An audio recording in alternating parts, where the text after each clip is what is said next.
What you think about when you're born into a fire? Let them burn it out. Sell them to the richest buyer.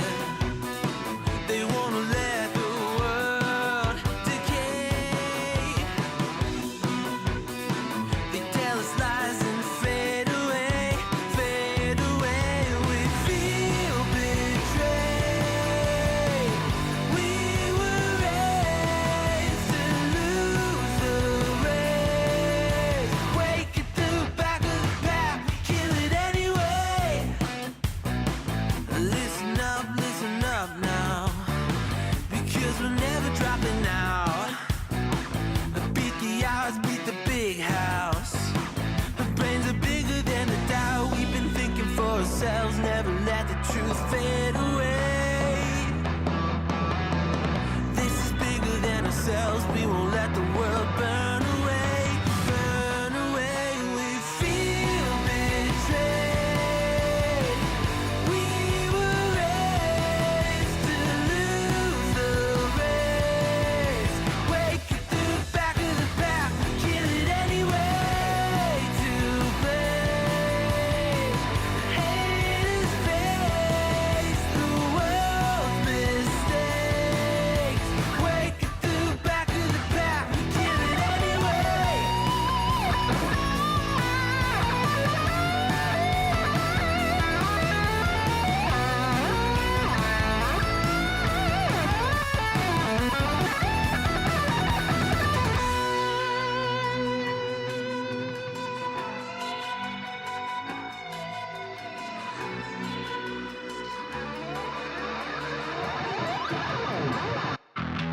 And we feel betrayed.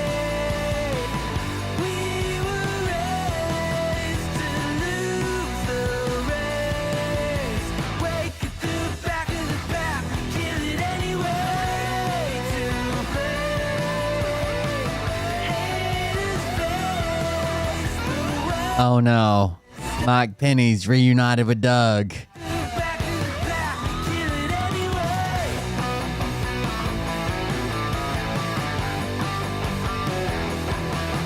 They're back together again.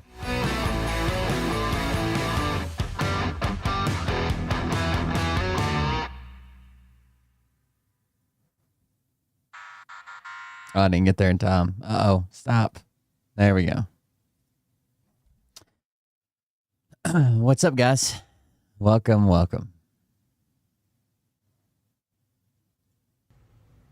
Hey daddies, it's me, the Linda Binda from TikTok. I wanted to make this video because I wanted to thank you for watching Cold Beer Confessionals with Will Bird. I think that's just incredible. I've watched a few episodes and I'm just like very intrigued. But you know what I'm most intrigued in is? Mike, come find me. Oh, no. Big Daddy's meat stick. I heard that it's very thick, like a good old German sausage. You know, Linda and her coochie loves that. Oh, never mind. Let's not go there. Anyways, I hope you have a good show and enjoy it as you can. There's a lot of weird things that go on, especially when it comes from the realm of Linda Bindaland. So, enjoy the show. Thanks for watching. Peace out. Oh, welcome, everybody. I'm Will Bird. This is the Cold Beer Confessional. Thank you for joining us. Thank you for being here. I appreciate it. Thanks for coming out. So today was the very first day of school. Summer's over.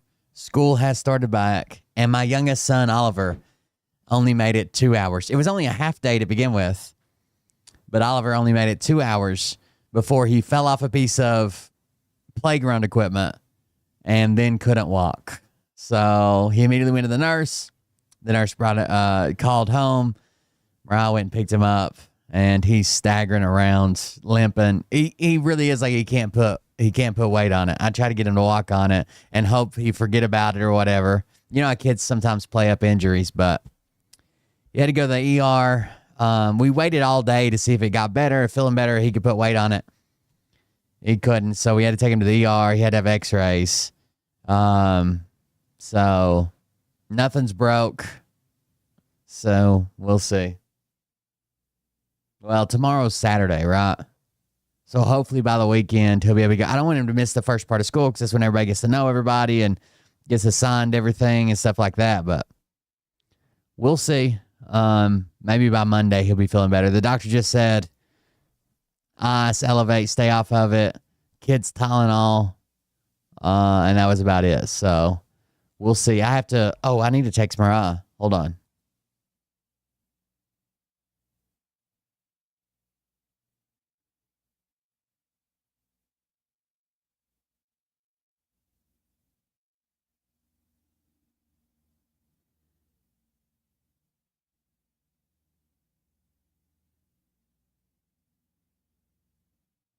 Just a second. Hold on. I forgot about that. Ollie usually falls asleep in our bed, and I move him when I get home, but he's half asleep. I won't be able to do that. Let me call her, actually. Just a second. I completely forgot. I won't be able to move him if he's, like, out of it when I get home in the morning to his bed. Hey, make sure Ollie falls asleep in his bed. I can't move him at like 3 o'clock in the morning if they can't walk. All right, get him to his bed. All right, love you, bye. Now that's taken care of. Never mind. I panicked for a second. It would be a mess. I had to carry him to the car today. He can limp along and grab stuff. But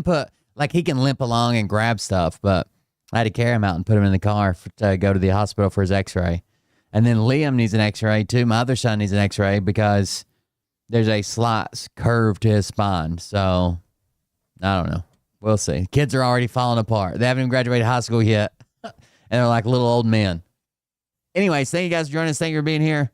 I'm happy to be back. I got to get in here and get started earlier. Obviously, I didn't do it tonight, but yeah, I got to fix that. Thank you guys for coming and joining us. If you want to support the show, you can do that at coldbeer.fund, coldbeer.fund. I've got some clips from around the interwebs, so we'll start there. I know there was a clip that went viral that was this. This was on, this is a pastor responding to the viral clip about Jesus that came from the Joe Rogan podcast with what's his name from Texas. So here you go. Check this out. Oh, let me slow it down, first of all, and get audio going. And it went like super mega viral. All right, let's see it. So I get suspicious when anybody, whether it's a televangelist or a politician, tells me that A, the number of people that sent this to me was insane. B, it confused a lot of people, and it went like super mega viral. All right, let's see it. So it's just, I get suspicious when anybody, whether it's a televangelist or a politician, tells me that something is central to my faith when Jesus never talks about it. To me, that should, I think, ring alarm bells as to what is the agenda here. What is someone trying to get across? And I think if we're looking at the last 40, 50 years, the religious right has made a concerted effort to make homosexuality. This is Tallarico, right? And abortion the two biggest issues for Christians. One thing I'll say is Jesus never said anything about nuclear warheads, bestiality, or paper straws, but they're all awful too. Yeah. So that's number one. It's argument from silence. It's the weakest form of argument. There's tons of stuff Jesus never explicitly talked about that everyone knows are evil. So this is Josh Howerton's the guy's name. He's one of those mega pastors from Lake Point Church. They're all over Texas. I think they have like 7 campuses, something all over Texas. Like Dallas, Fort Worth. So this is a flagrant straw man fallacy. Josh is not responding to what Representative Tallarico said in that clip. Josh is responding to an entirely different claim that Representative Tallarico not only never made, but explicitly distinguished from the argument he was actually making. Because Josh is acting as if what Representative Tallarico said was, Jesus never said it, therefore you can't say it's wrong. Or therefore it's not wrong, or something like that. And Representative Tallarico said absolutely no such thing whatsoever. And in fact, later on in this interview said, I recognize that Christians have scriptures that they will appeal to in defense of their positions on homosexuality and abortion, and that's a debate that we can have. but that's not what I'm arguing. I'm arguing this other thing. Because what Representative Tallarico is arguing is that Jesus never said it, therefore he gets suspicious when people try to insist that it is central to... Like a core tenet of Christianity. Like Jesus never even talked about homosexuality. So how can it be such a core tenet to Christianity or abortion? Also, Mike Penny died, in case you didn't notice what's going on in the chat. Christian identity. And he doesn't like that Christians are trying to make these things the two biggest issues for Christians. And he doesn't like that people automatically assume that because you're a Christian, you must be anti-gay and anti-abortion, because there are many Christians who are not. So his position is about the salience of these positions to Christian identity. And the fact that Jesus never said it, so how can we turn this into central Christian identity markers? That it would be like the core tenet of Christianity is, treat others the way you want to be treated, or take care of the poor and needy, because those are things that Jesus actually spoke about when he was on earth. Or if the Bible said Jesus came to earth and the only thing he wanted to talk about was two dudes getting married, like those would be acceptable excuses. But because Jesus never mentions it, how could it be, not that it isn't part of the religion, or not that you don't have scripture to look at, but how could it be such a solidified idea that this is what the church should identify as? That's Representative Tallarico's argument, and let's watch him distinguish that position from the claim that Josh is addressing here. Again, I'm very open for my fellow Christians to disagree with that, and they may have scriptural passages they point to be anti-abortion, and I think that's a debate that we should feel comfortable having. All I'm saying is that it shouldn't be assumed that just because you're a Christian, you are anti-gay or anti-abortion, because there are so many Christians out there who don't subscribe to either of those policy positions. So, as you can see, Josh is not addressing what Representative Tallarico said. Josh is addressing a flagrant straw man fallacy, a claim that... Oh, sorry. When you can't argue about the actual claim, you can just make up a claim and argue against that one. ...earn competently, or the argument he was actually making. And Josh is addressing a straw man fallacy because he knows he can't really engage Representative Tallarico's actual concern competently, or in an informed and insightful way. He's just attacking the little apologetic red meat that he has ginned up to attack in place of actually engaging what Representative Tallarico actually said. Yeah, number two, that's just not true. That Jesus never talked about this. It is absolutely true that Jesus never addressed abortion or homosexuality. And what Josh is going to do is basically insist that you can't tell him he's not allowed to infer things from what Jesus is actually purported to have said in the Gospels. So what Jesus does over and over again, multiple times in the Gospels, is he defines what is acceptable sexual expression and what is biblical marriage. So this is a hasty generalization. Jesus is doing no such thing whatsoever. To define is to delineate the boundaries of a category, or to comprehensively catalog the members of a category, or to reduce a category to a set of necessary and sufficient features. And Jesus never once does any of that for either of those things. Jesus describes a couple constituent elements of each of those things. And one of them is a prescription and a proscription, and that has to do with divorce. Jesus says, I'm changing the rules. The law of Moses said you...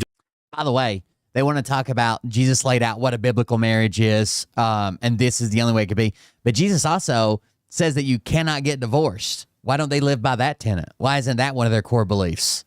Just had to give a woman a writ of divorce to divorce her. I'm saying you're not allowed to divorce her at all, except in cases of sexual immorality. And then Jesus quotes a couple passages from Genesis. And the problem is that folks who want to read their own idea of what appropriate marriage is into the text will exploit the quotation of those two passages from Genesis as an opportunity to infer a bunch of things about Jesus' position on marriage that are not actually in evidence, that are not actually necessary readings of either of those passages from Genesis. For instance, people will say that, well, Jesus said marriage... By the way, this is Dan McClellan's job. Like, he goes back to the original manuscripts and translates it back. He's got a master's degree and several thesis papers on all of this. ...was between one man and one woman because he quoted Genesis 2:24. And that's absolutely not making that case. It's certainly logical to say, well, we could interpret Genesis 2:24 to be saying that marriage is only appropriate when it's between one man and one woman, but we know that's not true of Genesis 2:24, because we know Genesis 2:24 was written by men who had multiple wives, and was written...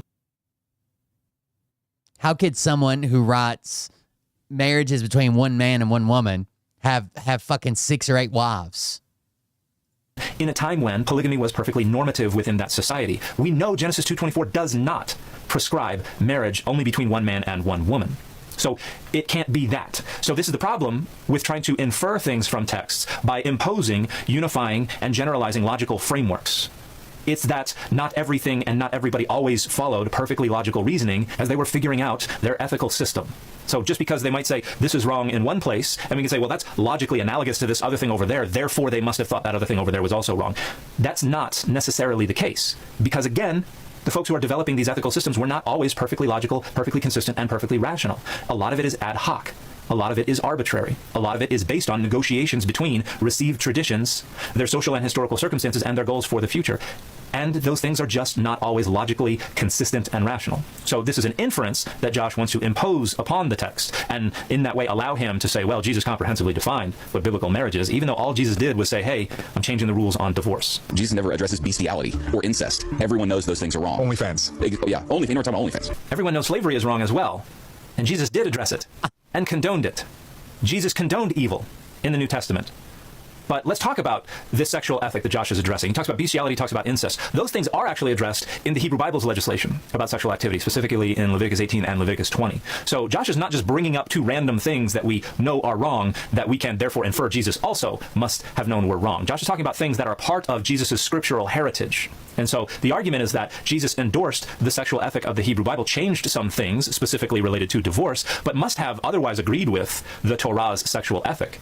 But wait a minute, the Torah's sexual ethic also says that having sex with a woman on her period is an abomination, is evil. That appears repeatedly in the Hebrew Bible. Does Jesus also think that? And therefore must we also think that? Must we condemn sex with a woman on her period, just like we condemn bestiality and incest? So we've got Jesus not addressing things that if we take the Hebrew Bible seriously, we must acknowledge are evil and abominations and wrong, that I think Josh probably doesn't feel so strongly about. And also, Jesus does address some things in a favorable way. That He doesn't feel strongly about any of it unless it supports his positions or the way he wants you to live your life. we know are evil and wrong, that Josh is not about to say, hey, we need to get back to. So even Josh's approach to interpreting the New Testament and understanding Jesus's morality and what that means about what our morality should be is inconsistent, is not logical and rational and perfectly consistent. So on what grounds can you pretend to say that we are allowed to impose these unifying and generalizing logical frameworks in order to draw out inferences about what Jesus must have condemned and about what Jesus must have felt about biblical marriage and appropriate sexual expression? You have no logical or rational grounds to do that. All you have is the text can't stop me. And that's just arbitrary. That's just dogmatism. That is just trying to proof text, and not in a very competent way. What Jesus did is he went, man, I'm not going to list every single thing that is wrong. That's impossible to take forever. So let me just go, here's what's right. So this is Matthew 19. He almost said that's impossible, but nothing's impossible for Jesus. Oh, that would just take forever. Okay. Some Pharisees came to him to test him. They asked Jesus, is it lawful for a man to divorce his wife for any and every reason? Jesus responds. So words of Jesus right here. Well, words of the author of the Gospel of Matthew here, not words of Jesus. We don't know what the actual words of Jesus were. Haven't you read, he replied, that at the beginning the Creator made them male and female, so transgenderism is out? No, this passage is addressing sex, not gender. And gender and sex are two different things. And this passage is obviously not saying that transsexuality is out, because that's just an indisputable biological reality. Transsexual people absolutely indisputably exist. Genesis 1:27 is not dictating what is allowed to exist to us. Genesis 1:27 is just a literary composition that, by the way, could be interpreted as a merism, which would mean that trying to insist it makes transsexuality not real or transgenderism not real would be a misreading on your part. So again, this is just trying to use the Bible as a proof text for contemporary right-wing authoritarian ideologies, and in a rather naive and misguided way. And said, for this reason, a man will leave his father and mother, so like lazy, don't work, live in your mom's basement forever, that's out, and be united to his wife. So in other words, we get married, and the two will become one flesh. What you have there is a sexual, heterosexual, lifelong covenant union between a man and a woman. And Jesus goes, that's what's right. By implication, everything else is out. So this is an is-ought fallacy. By implication, everything else is out. See, this is not proscribing anything other than marriage between one man and one woman. And we know that because Genesis 1:27 and Genesis 2:24 were written by men for whom and within a society in which polygamy was perfectly acceptable and normative. The authors of both texts probably themselves had multiple wives, because it was generally the elites who could afford to marry multiple women, and it was the elites who would have been responsible for the composition of these texts. So just those two passages from Genesis in and of themselves do not by implication condemn anything other than marriage between one man and one woman. Now, you might point out that Jesus is appealing prescriptively to these passages, and you would be correct. Jesus is saying there's something about these passages that makes something inappropriate. But what is made inappropriate by the appeal to these passages? The annulling of a marriage. And that is a very narrow and specific proscription that does not validate or authorize the interpretation of anything. Just imagine the reach he has. So the Pharisees came to him and asked him about divorce. And he's like, gay people out. Else that is relevant to these living at home with your mom's in your mom's basement out. As either prescribed or proscribed. Again, this is the imposition of unifying and generalizing logical frameworks onto something that does not say a specific thing so that we can say, well, by implication, it means the specific thing. And it doesn't. This is not what these passages are being leveraged to assert, and we cannot just assume that because it makes logical They probably would have crucified him right then. sense to us to generalize one thing from another thing, that it would have made logical sense to them. And additionally, just a few verses after this, Jesus tells his disciples that it's better not to get married at all. That celibacy is the higher law, and that's what the most pious are going to do. They're going to make themselves eunuchs for the sake of the kingdom of heaven. So marriage is not even necessary within the I wonder if Josh is a eunuch. In the soteriology of the Jesus represented by the Gospel of Matthew, which is a very different Jesus from that of Mark or Luke or John or Paul, who also said celibacy is what everybody should. It says Josh is a senior pastor of Lake Point Church, a multi-site, multilingual church with 6 campuses in and around Dallas, Texas. Before Lake Point, he graduated with a degree in biblical studies from Union University before heading to Southern Seminary and pastoring the Bridge Church in Nashville, Tennessee for 10 years. Be aiming for, and that you should only get married if you can't hack celibacy, so that you can have occasional prophylactic passionless sex in order to tamp down the urges so they don't get so pent up that you commit some kind of sexual immorality. For both the author of Matthew and Paul, Jesus was coming back too soon for anybody to change their life circumstances. Any pastor that has professional headshots like this, just immediately question them. Just be like, what? You had headshots made? For what? For what purpose? That one might have had a little bit too much farm in the background. We got this one too. See, he's hip. He can be here in the modern environment.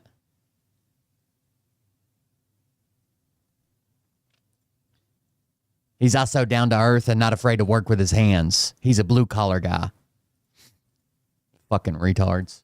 And there wasn't going to be married people in heaven. There were not going to be romantic entanglements in heaven anyway. Everybody was just going to be like the asexual angels in heaven anyway. And procreation wasn't a concern because, again, Jesus was coming back too soon for any of that to be an issue. So why do we today try to extrapolate all these ideas about the types of marriages that people should aim for when they were saying, don't even get married?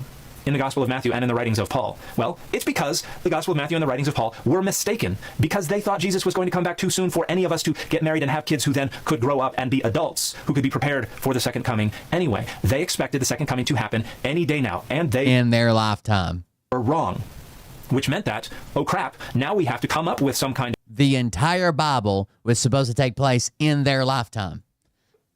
That's why they're not worried about generations. That's not why they're not worried about 2,000 years from now. That's why they're not worried about it was all happening in their lifetime, including the end, the second coming, everything.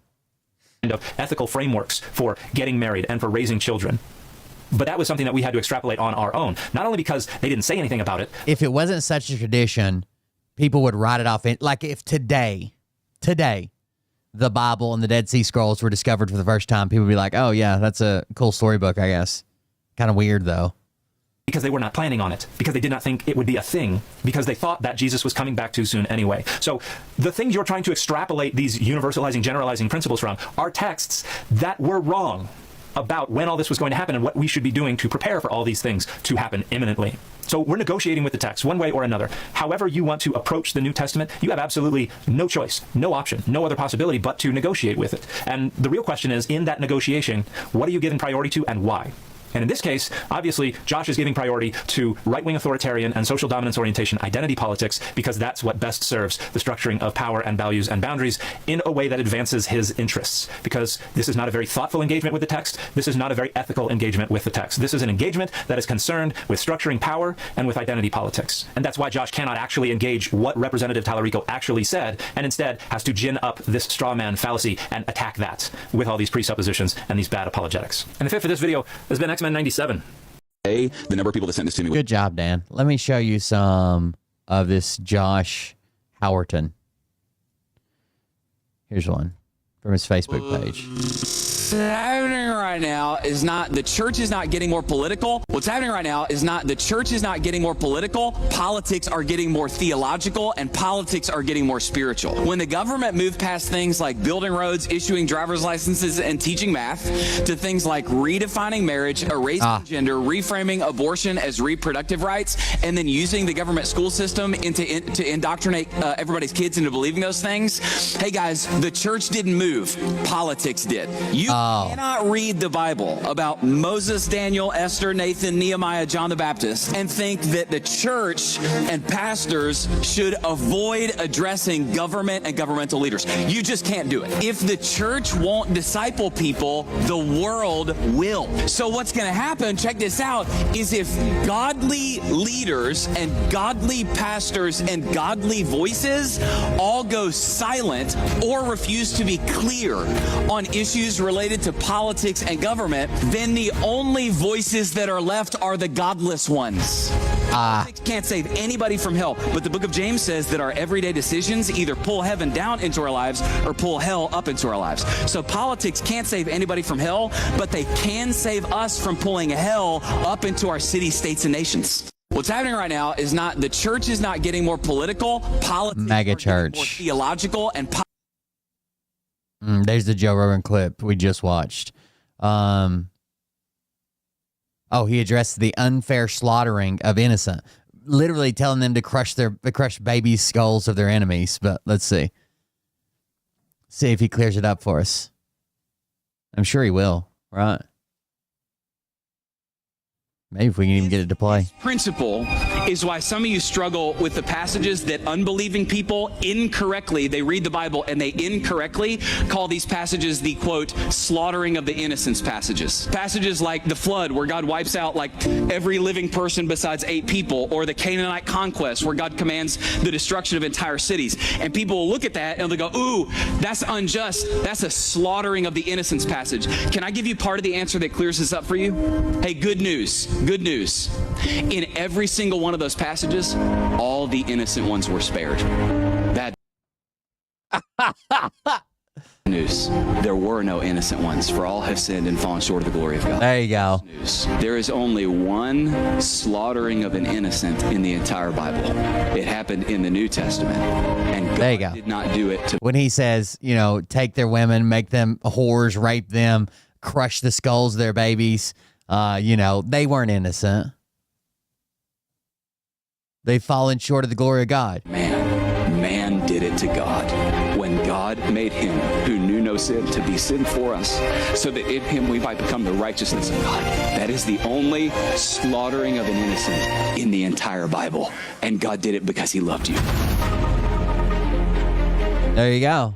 This Thank God he clarified that. is why some of you struggle with the passages that unbelieving people incorrectly, they read the Bible and they incorrectly call these passages the, quote, slaughtering of the innocents passages. Passages like the flood, where God In I think it's 1 Samuel, God instructs Saul to destroy the Amalekites, including the infants and the suckling, those that are still being breastfed. But they weren't innocent. There are no innocents, right? That's the way it works. That's the way you can wrap your head around it. Jesus fucking Christ. Let's see what the DOJ's doing. Let's watch a meltdown first. Here we go. Civil rights lawyer. When I went up to his window, he wouldn't roll his window down. Right away, gets his phone out, then he says, I recorded everything on my camcorder, and I didn't come close to you, and blah, blah, blah, blah. You're right. Just want to admonish him. Do you have to wear this to bicycle? Or are you just trying to say that you're better than people? Like, what is, this form-fitting, this is crazy. You're not in the Tour de France, you're riding around a fucking park. For coming too close to me. Later, can I call the district attorney and press charges? Remember the video that I did last week from Park City, Utah, where 73-year-old Gary Peacock, the bicycle guy, confronted 22-year-old Pierce Kimpton in the parking lot of a skate park. The bicyclist was absolutely flipping out because he believed that Pierce had driven too close to him while he was riding his bicycle. Yeah, I've got a very... All right, you want to watch the original? I think it's linked here. Citizen's arrest for going too close to a bicyclist. Yeah, I've got a very aggressive teenager here that almost hit me in the car. Almost. He won't give me his last name, and now he's trying to leave. No, you're a Nothing wrong with riding a bicycle. Right, stay in shape or whatever. But do you have to dress like you're part of the fucking Olympic team? Dude, literally stop. No, I'm calling the police, and you're not leaving. You're not leaving. This angry, aggressive 73-year-old bicyclist in Park City, Utah, forcibly cornered a 22-year-old who was on his way to a skate park. I literally just got off the phone with the 22-year-old. His name is Pierce Kempton. Angry bicycle guy basically thinks that he's making a citizen's arrest, and he's going to hold Pierce there at that spot, waiting for the police to arrive. You pushed into me. I asked you to wait. You didn't wait. You did. Did you see me? Pulled off to the side, I did. I have it on dash cam. He came way too close to me. Send a policeman for this guy right now, because you might leave, and I want you to be here when the police get here. He's trying to leave. The 73-year-old bicyclist, Gary Peacock, is apparently a multi-millionaire transplant from California. Just get back in the car and wait for the police. I'm riding a bike. I have more rights than you. Perhaps that has something to do, unfortunately, with what happens after the cops arrive. Regular shorts get stuck on the street, on the seat. But don't millions of people ride in regular shorts? Well, here they come. Do you hear them? They're coming. I rode my bike with regular shorts for, I don't know, 17 years probably. I still rode even when I drove a car. Well, I guess I didn't start at birth. Let's say 13 years, 15 years. No, 11. It's probably a better guess. Coming. Believe it or not, once the cop arrived, he ends up citing Pierce. If I have it my way, you're going to jail. Okay. I'll press charges against you. Like I said, I just got off the phone with Pierce. Yeah, get those charges Let's going. go through it. No, you're a Dude, literally stop. No, I'm calling the police, and you're not leaving. You're not leaving. I've said many times before that as a content creator and a lawyer, privacy is important. Many people have no idea that their private data is being collected and traded online by these shady data brokers. These guys create shadow profiles on you that include a frightening amount of personal details. These insights are then used without your knowledge or without your consent by insurance companies, banks, businesses, and even the government. And that's why I love this product called Incogni. It not only tracks down the data brokers that have your How fast can a 98-year-old man do 20 miles of hills? And why is his goal to be as fast as he? I don't. Okay. information, but they also then have Maybe someone's timing him or someone's chasing him. that information and private data completely removed. And it's easy. Just create the account and you basically don't have to do anything else. It just works in the background, just continuously removing your private data. As of today, Incogni has located my He's wearing a goddamn Saab fucking onesie like he's sponsored. data with 307 different data brokers. And they've had that data deleted with 255 of those data brokers, with 52 others still in progress. And this would be a difficult and lengthy process to attempt, even for somebody with my legal expertise. 191 hours to be exact, because they keep track. But I haven't had to do anything. Basically, you just set it and forget it. So check out Incogni using the link below or go to incogni.com/civil to get an exclusive 60% off an annual Incogni plan. Now let's get back to the video. Bicyclist Gary Peacock, age 73, of Park City, Utah, formerly California, I believe, said that he was riding his bike up Park Avenue towards Old Town Park City from his home in the Snyderville Basin when a Subaru drove dangerously close to him. The driver of that Subaru was Stole his bike. Yeah, just throw it in the fucking back seat and take off. Pierce Kempton, age 22. Shove him down. Now, Pierce denies driving that close. In any event, Gary Peacock follows Pierce into the park where he was going to skate with his friend. Gary immediately gets aggressive and tries to forcibly keep Pierce in his car and to prevent him from leaving the scene, as if it was the scene of an accident. And how impressive is it that Pierce keeps his cool throughout this guy's behavior, which is exactly the right thing to do. He's clearly a smart kid. Not only that, but he already had a dash cam filming that completely refutes this guy's claims. Here you can see the relevant dash cam footage that shows that Pierce, when he approached this cyclist, that he slowed down, wasn't going fast anyways, and also veered his vehicle to the left so as not to get too close to the guy on the bicycle. Shortly after safely passing Mr. Peacock, Pierce takes a left into the park, and then he pulls into a parking space and parks. But then here comes Gary Peacock on his bicycle and just immediately jumps all over Pierce. What's this guy doing? Yeah, that one's unbelievable. It's so slow. Hold on, the thing's like 8 miles an hour. Hold on, I have a guy. Hold on. Pierce said that when he saw that this guy was super aggressive, he didn't know this man, had never met him before, didn't know who he was, but just based on the way he was acting from the very beginning, he thought it was wise to start filming him. Clearly that was the right thing to do. Yes, sir. Did you see me? Pulled off to the side, I did.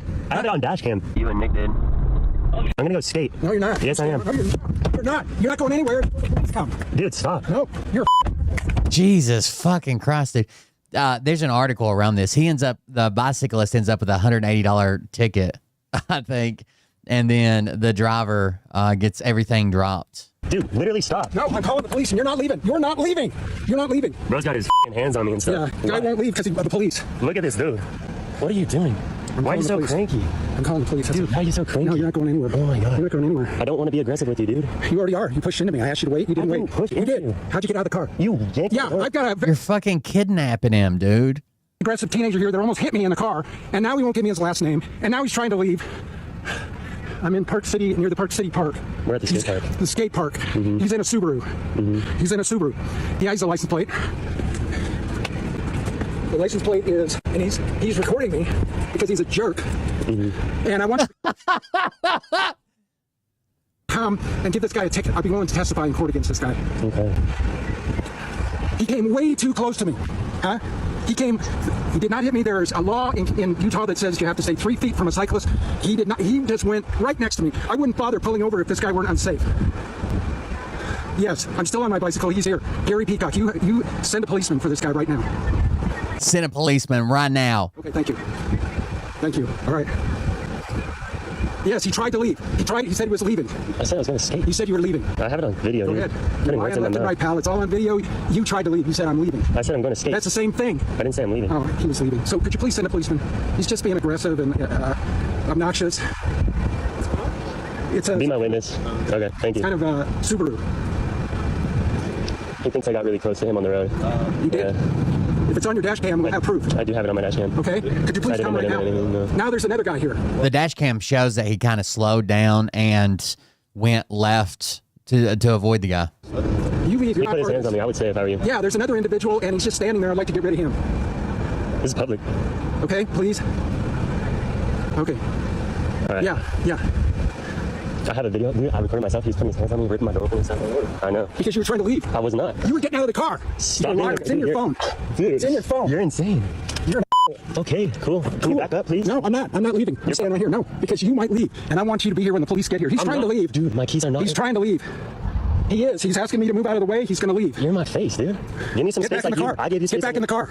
Dude. Get back in the car if you're not trying to leave. Just get back in the car and wait for the police. Oh, wait, right here. Then don't try to get around my bike. Dude, you think I was in your space over there? Yes. Then I'm riding a bike. I have more rights than you. what, dude? I have the right of way. I have the right of way when I'm on a bike. Do you ride a bike? Sometimes. Oh, you don't ride a bike. Obviously, you wouldn't have been so close to me if you did. When are the police coming, please? That kid probably doesn't have all the good gear. Okay, thank you.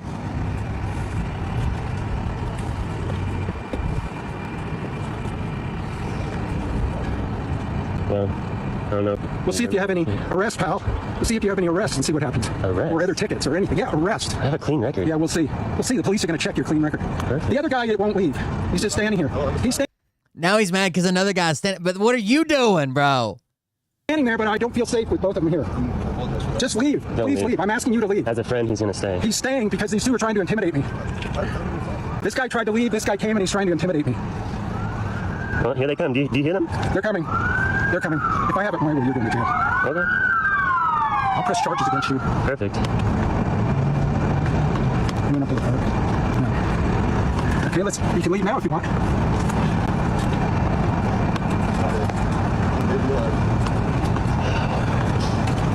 Yeah, the dash cam shows that he even crossed over the double yellow line to give him more room. Like he was in the lane of oncoming traffic. Hi. All right. Are you separate sides of the parties? Yep. Okay, if you'll stand over there by those I'm cars. complaining party. Fantastic. Okay, what happened? Fantastic. We go stand over there for a second. And this is where the video ends for now. More on that in a second. So this is Officer Clayton Eves, who arrives at the scene. He's an officer with the Park City Police Department. So what happens after the camera goes off? Here's what I was most interested in. Obviously, this footage that we just saw is egregious. Basically, this man is restricting the free movement of somebody else, basically falsely imprisoning them in violation of, I could probably come up with a half a dozen at least, basic state laws you find in all 50 states that this guy is violating, much less assault and battery. Caught on video. So my big question to Pierce was, did you show that video that we just watched to Officer Clayton Eves? And his answer is that yes. Officer Eves of the Park City Police Department watched that entire video there at the scene before he made any decision on what to do. Did he watch the dash cam footage? Well, he could not watch it at the scene because Pierce had to go home and get the footage off the SD drive or whatever logistically he had to do. But that was done. The footage was provided to the officer. But what did the officer do? Did he arrest Gary Peacock after watching the video of what he did? No. He cited both parties. He cited Gary with disorderly conduct, and then he cited Clayton with operating a motor vehicle near a vulnerable person. So I looked up this Utah statute, 41-6A-706.5. An operator of a motor vehicle may not knowingly, intentionally, or recklessly operate a motor vehicle within 3 feet of a vulnerable user of a highway. A vulnerable user of a highway is defined above as a person operating any of the following on a highway. And there's a number of things, including a bicycle. So it also could apply to roller skates. Now, later, when the prosecutor saw the dashcam footage that showed that Pierce did steer somewhat to the left and slow down when nearing Gary Peacock, that citation was subsequently dismissed. But Pierce knew that it wasn't right, and he shared the footage online. That video went viral. He also went and asked questions about why are not additional charges being pressed against Gary Peacock. And here's the answer he got for that. Gary Peacock had apparently already come in and paid that ticket. And so Pierce was told that it would be a double jeopardy violation for them to charge anything else. Now, whether or not that's true under Utah law, I'd love to hear that from Utah lawyers. But that's apparently what the prosecutor's office said. But that situation only exists because Officer Eves did not do the right thing from the very beginning. If he's there to serve and protect the public, he should have been protecting this 22-year-old kid from this crazy, aggressive 73-year-old bicyclist. And how did Gary Peacock know to just go in and pay that immediately, and that would stave off any additional charges once people saw the video and became outraged? Well, it's almost like he had a little bit of help, isn't it? And it sort of seemed like that from the very beginning. This is apparently a wealthy area. You have this multimillionaire from California who comes in. He's apparently a local activist of sorts. Perhaps he has political connections. And then we have what we have here, where the 22-year-old kid... Yeah, someone said the guy's worth upwards of $40 million.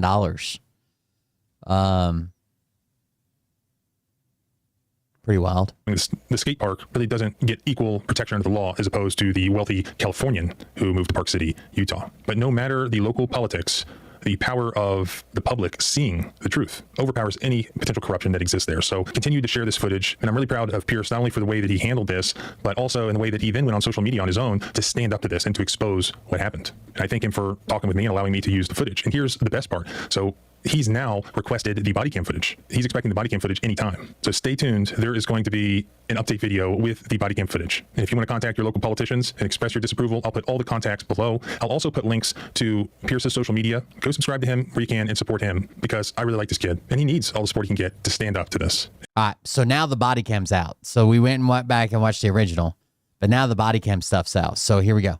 Very aggressive teenager here that almost hit me in the car, and now he won't give me his last name, and now he's trying to leave. Nope, you're Dude, literally stop. No, I'm calling the police, and you're not leaving. You're not leaving. He basically forcibly held The dash cam from the kid is what got his charges dropped. this 22-year-old inside his car as he called the cops and waited for the cops to arrive. Wait till you see this guy. He asks for a ticket and then gets mad when he gets one. I asked you to wait. You didn't wait. You did. Send a policeman for this guy right now, because you might leave, and I want you to be here when the police get here. He's trying to leave. I'm riding a bike. I have more rights than you. As I mentioned in the prior video, I wanted to see the body cam when it came out. Well, now the body cam is all out. So let's go through it. I'm curious what you think. What can we do about this kind of case where a teenage driver is being negligent and can kill somebody?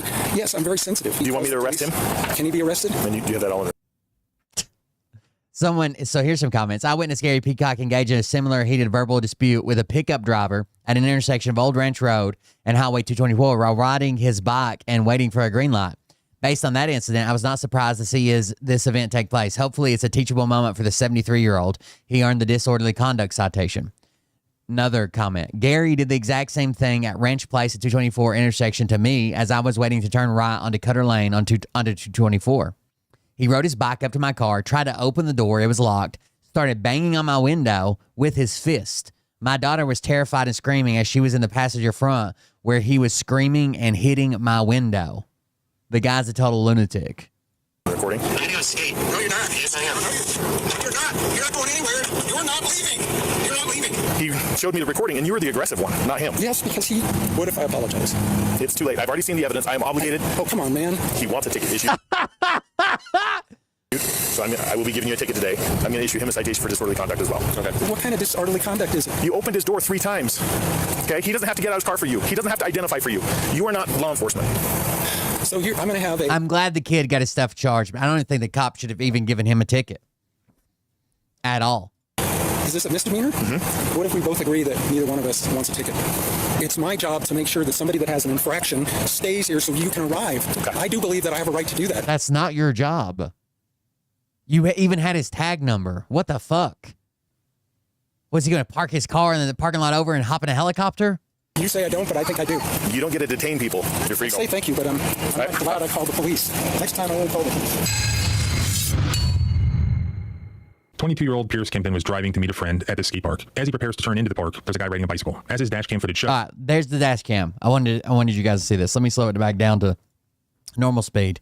He goes all the way over into oncoming traffic. 22-year-old Pierce Kempton was driving to meet a friend at the skate park. As he prepares to turn into the park, there's a guy riding a bicycle. See him? As his dash cam footage shows, other lane. Slowed down. He wasn't going fast to begin with, and he moves slightly to the left just to avoid the bicyclist. Crosses double yellow. Park. However, the bicyclist turned out to be 73-year-old Gary Peacock. Comments on social media from the Park City area suggest that Peacock may have a history of similar behavior in and around Park City. One person shared, Gary did the same exact thing at Ranch Place. Oh, I just read that. I didn't know that was in the video. Waiting to turn right from Cutter Lane onto 224. He rode his bike up in my car, tried to open the door, started banging on my window with his fist. My daughter was terrified as she was in the passenger front where he was screaming and hitting my window. Anyways, back to what happened. As Pierce is about to get out of the car, Gary comes around the back of his car and he's just flipping out. There is a law in Utah, but I think it's got to be when applicable, right? Because imagine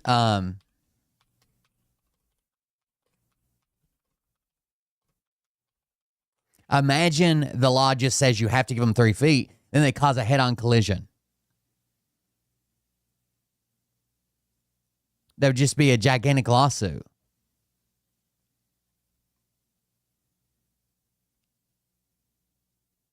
When you can. So even in Tennessee, like you have to move over for emergency vehicles like on the interstate. But like if you can't get over, you just can't get over. You slow down, do the best you can. And you're not getting ticketed for that because they can't cause a fucking 10-car pileup because someone's on the emergency lane. He's tapping on the window and this exchange takes place. Yes, sir. Did you see me? Pulled off to the side, I did. I have it on dash cam. You and Nick did. I'm gonna go skate. No, you're not. Yes, I am. No, you're not. You're not going anywhere. Please come. Dude, stop. Nope. You're a fucking... Dude, literally stop. No, I'm calling the police and you're not leaving. You're not leaving. You're not leaving. Bro's got his hands on me and stuff. Yeah, guy won't leave because of the police. Look at this dude. What are you doing? Why are you so cranky?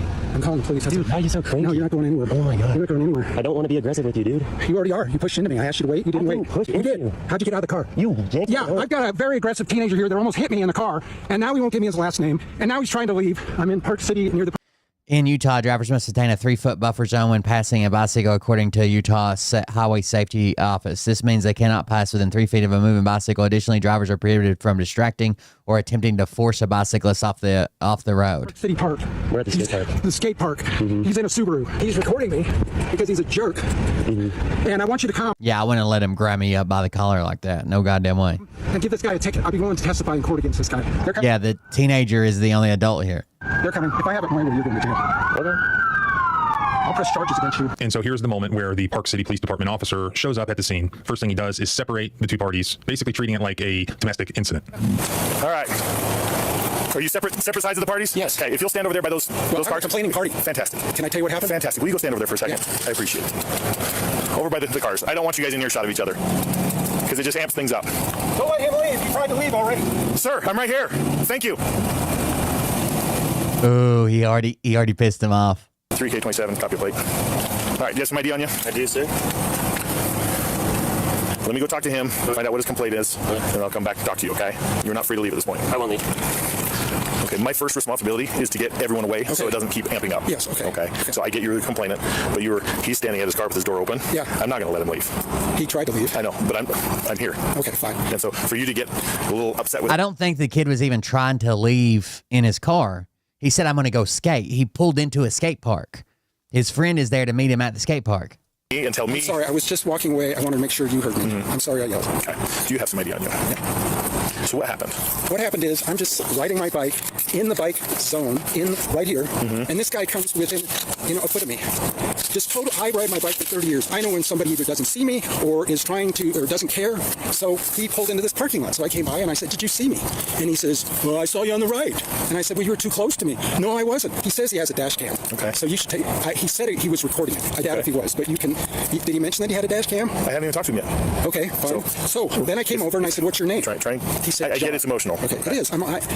John. He says, I said, "What's your last name?" "I'm not going to tell you." I said, "Well, I have your license plate." "Dude, I'm leaving. I'm going to the skate park." And I said, "No, you're not leaving. I'm calling the police." He said, "I'm leaving." And he tried to push me out of the car. I pushed him back to try to keep him in the car.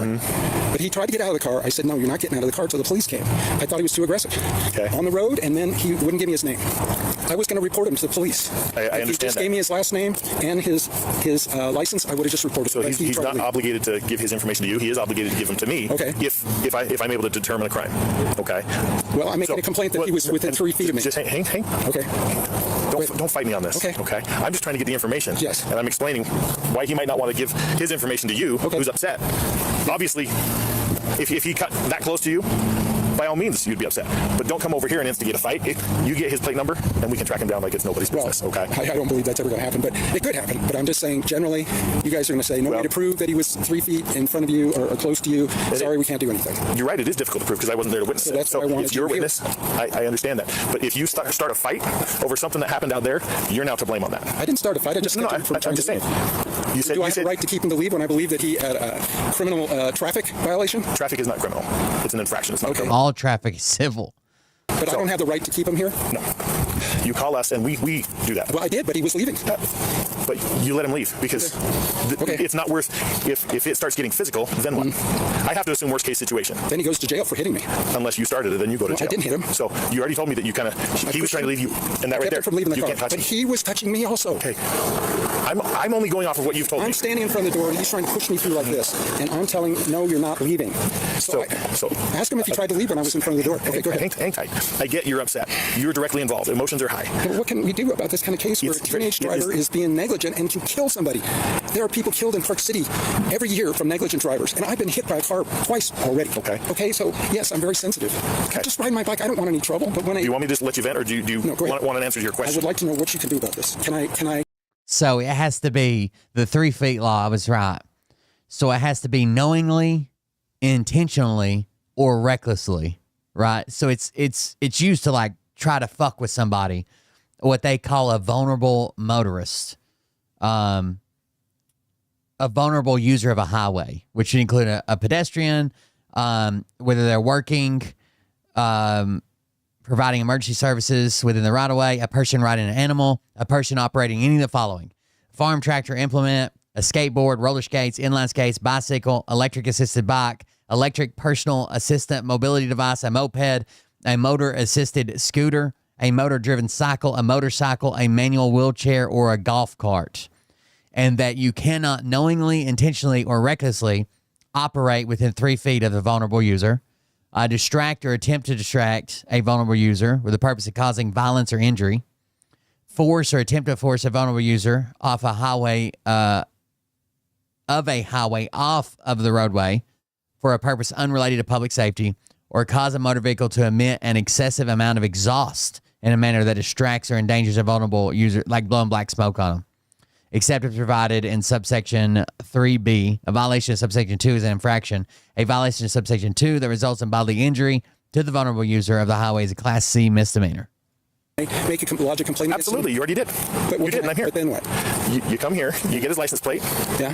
and you say, "Don't leave. I have the cops coming." Yeah. And if he leaves, so what? Because I will go find him. Okay. Okay. I know you don't believe that. But I didn't know that. I didn't have his license plate. There's no way for me to get his license plate. You drove in here, right? Yes, but And that's when generally you they got just it. drive off. Okay. Once he drives off, you're right. I just want to admonish him for coming too close to me. Okay. Well, that's not your job. Okay. And I know, and trust me, I feel Do you you. ride a bike? Absolutely. A road bike? Absolutely. I feel you. And what I know. happens when somebody almost hits you? Hey, do you want? Hey, this guy is in charge of who's good enough to speak on bike issues. This is the second person he's asked if they had a bike, if they ride a bike. Or do you want, I'm just asking questions. I know. I'm trying. You asked me what do I do, and I'm trying to tell you Okay. how we want you to handle it. Yes. Because I don't want to come out here and have a fight or worse, a murder because he doesn't like your aggressive tone. We have a case in Wasatch right now about road rage I saw where a that. guy is dead. Is it worth being a close call and you end up dead here because he does something? I'm not saying he's going to. That's the worst case that I come looking for. But let me ask you this. So no. I want you to answer my question for a Okay, second. yeah. Is it worth it being dead over proving a point because you want to admonish him? You know, if there's one takeaway from this video, it's what's being discussed here. If you're driving somewhere and somebody walks up to your car door and is physically trying to open it and puts their hands on you, depending on where you are in the country and depending on the circumstances of the particular case, it may be reasonable for the driver of that vehicle to be in fear of some sort of great bodily harm. You don't know this person. You don't know if they're armed. You don't know what their intentions are. You don't know if they're completely crazy. Many people would reasonably believe that they need to engage in violent I saw that when I Googled that when I was a musician. self-defense in a situation like that. If somebody opens my car door and lays their hands on me, they're very well likely to get shot. But for that reason, I always keep in mind where I am, what sort of jurisdiction I'm in. In hindsight here, we can see that had the 22-year-old engaged in any sort of violence that perhaps would be justified or at least not prosecuted in some normal jurisdiction, here it really does look like the 22-year-old would have been prosecuted, even though he was the one being assaulted by this crazy bicyclist. No, it's not worth being dead. Perfect. I agree. But however, are we going to just let people that have any kind of infraction, we call it an infraction, just go and do it again unless somebody reprimands them or somebody... Do you want me to arrest him? Can he be arrested? Do you want me to arrest you off his statement? No. You wouldn't appreciate that, right? No. So we have to operate on evidence. Right. And I get that it's very tricky. Well, he has evidence because he recorded it. I get it. And I'm going to ask. I haven't even talked to him yet. Okay. Because you were so worked up, I wanted to get his ID and then come over here and talk to you. Okay. Okay? I'm here in the... Calm down. I'm here in the middle of this trying to sort it out, and all you want me to do is arrest him and take him to jail. I want him... I was hoping... Off your word alone. Yeah, and I'd be willing to come to court and have somebody listen to my side and his side and decide. There's a time and a place, but here in the parking lot, it's not the time or the place. Okay. Okay? Yeah. So, and I get that oftentimes they just keep driving and you can't get their license plate. But where you did, yeah. You saw him pull in here? Only times I've ever been able to catch somebody that has been unsafe. So don't add fuel to the fire. The fire already happened, and it's still burning, and it's hot. It's in your heart, and you want want justice. My adrenaline's flowing. Call I'm us. trembling because the police are here. Even if he leaves. Yeah. The other guy won't leave. They're trying to intimidate me. Look at the guy. He's just sitting over here on the curb taking a nap. So be it. Have you just let him? He parked. Cool. Typically, people go to a parking lot. They're not going anywhere for a minute. Okay. Okay.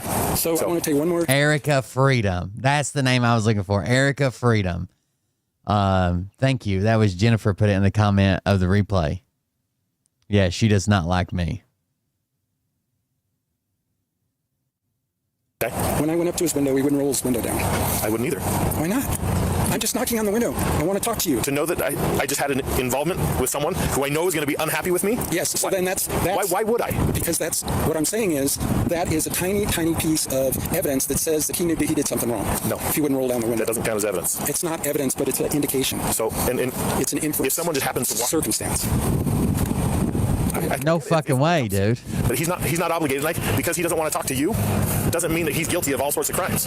It means you have already said that you're pretty worked up about it. I am. Is it fair to say you're probably worked up at his window? Yeah, because he wouldn't roll down his window. Why would you? If someone comes to your door and is knocking on your door and you can see them visibly worked up, are you going to open that door for them? Not the door, but I'd roll down my window. Okay. I have rolled down my window. Okay, I've watched people get punched for doing that. Really? Yeah. So I don't fault him for... Park City, but okay. We're pretty safe here.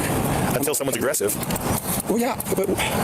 Okay. We got a guy dead over in Wasatch for... This guy just doesn't understand that his actions, if that guy would have got out and fucking clocked him, his actions caused that, and the other guy would be justified. I know. I'm assuming the same thing. Just roll down. Oh, we're all safe here. I'm just making him roll down his window. Sorry, but that's right. But it's part of the situation. It's not evidence of the crime, but it's evidence for the fuel on the fire. Yeah. Right away, gets his phone out, then he says, I recorded everything on my camcorder, and I didn't come close to you, and blah, blah, blah, blah. Hang tight for a second. Let me go talk to him, see what he's got. Later, can I call the district attorney and press charges? If something happens, I want to know if something happens to my house or my car. Well, he's just as concerned. Yeah. Okay, it's a two-way street. Yeah. Check my police record. I don't know what his police record's like. Well, I don't know either of you, so I'm going to treat you the same. So I'm going to offer him the same respect that I've offered you. Thank you. Thanks for confusing the situation. I'm not going to try and automatically throw everyone in cuffs.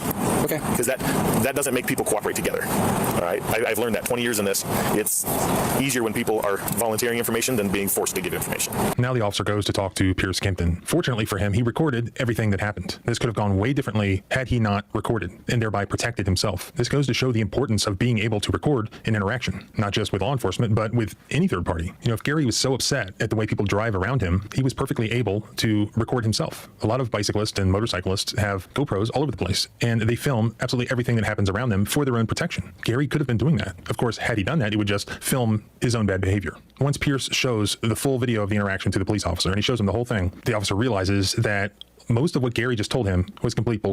All right, give me just a minute.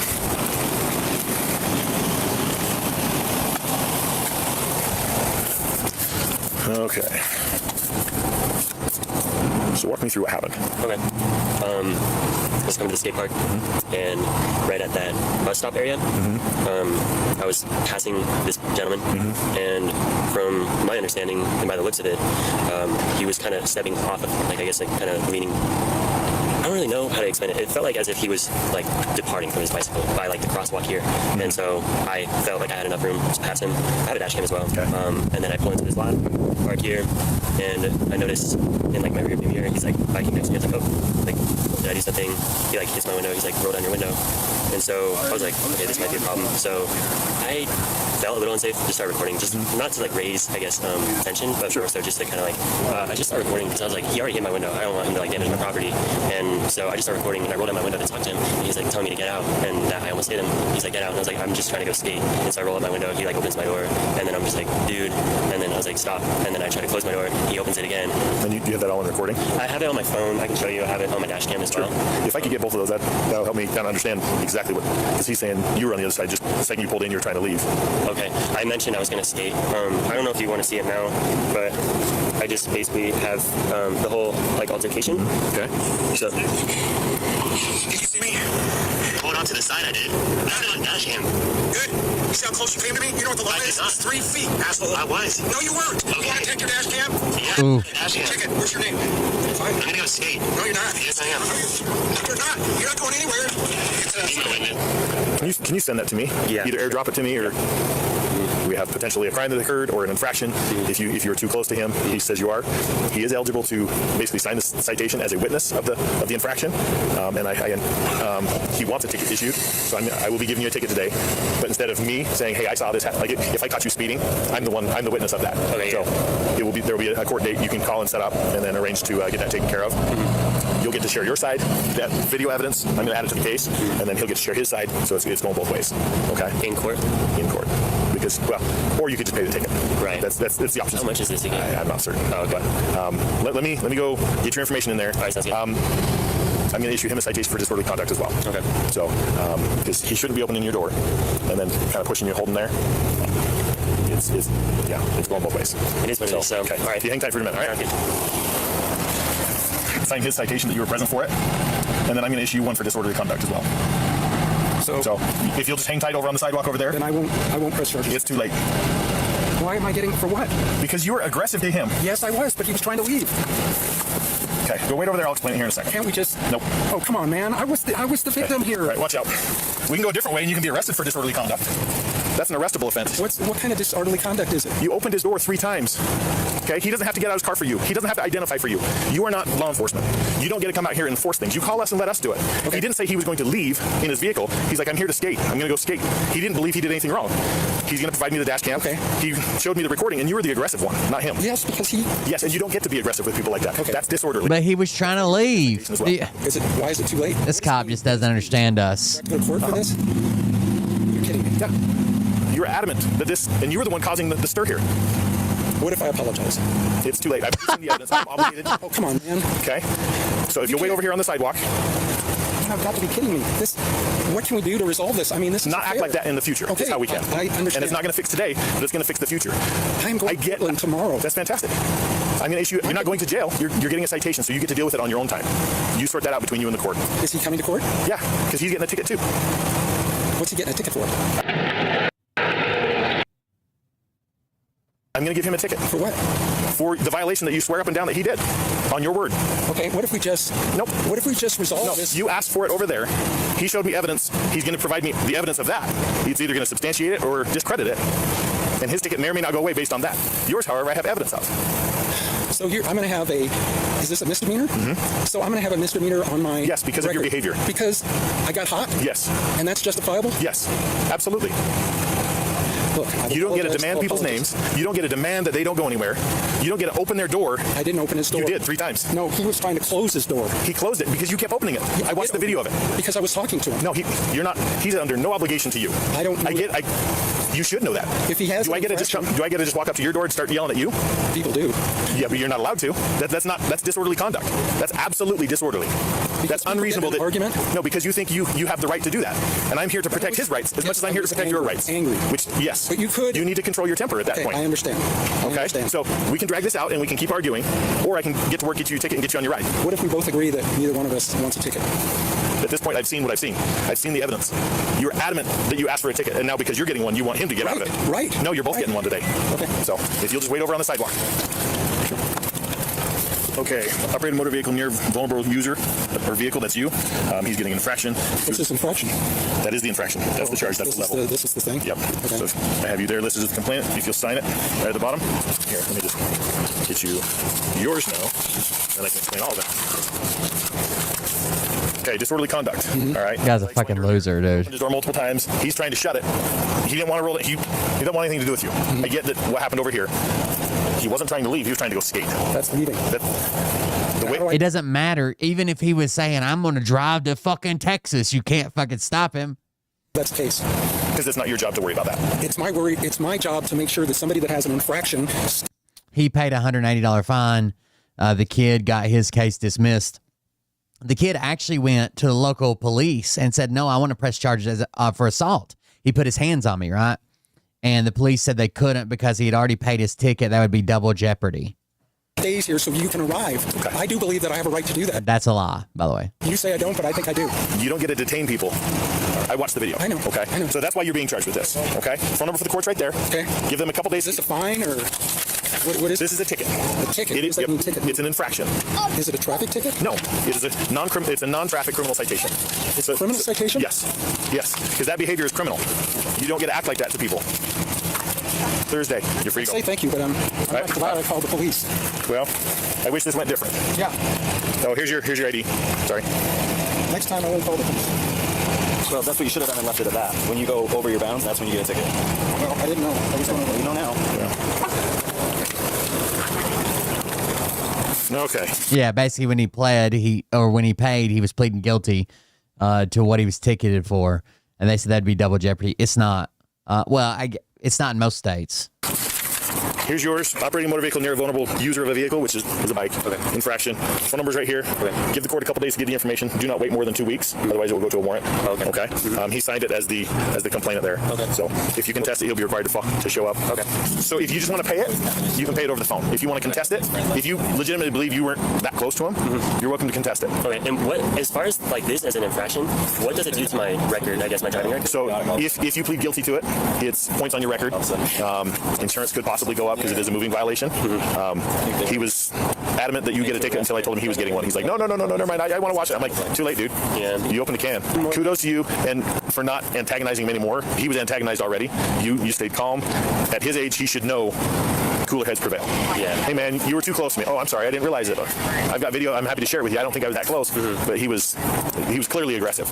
Knocking on your window. He says he didn't open the door. You were trying to leave to go skate. And I'm like, yeah, he's at a skate park. I don't care if he goes skates because he's not leaving the area. The car is... Yeah, the car's here. He doesn't have a right to detain you. He's not a police officer. I don't know if you heard me explain that to him. I didn't. Like, you're not law enforcement. You don't get the...